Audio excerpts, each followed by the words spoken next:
Hello guys and welcome back to GoStack. Today we will learn how to blur video background on Filmora. So, we have put a sample video on the timeline. This blur effect works only for background. So we have to make this video smaller. Then, double click and you'll see background option here. You can choose your blur radiation how much you want.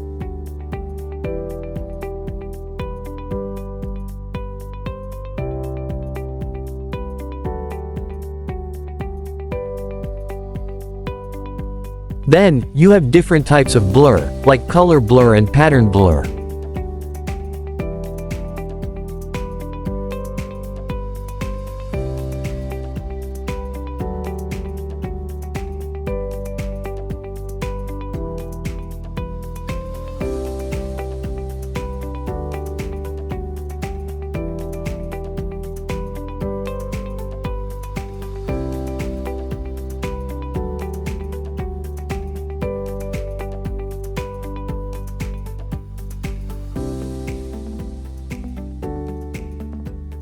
That's it. Thank you for watching, and don't forget to like, comment and subscribe for more.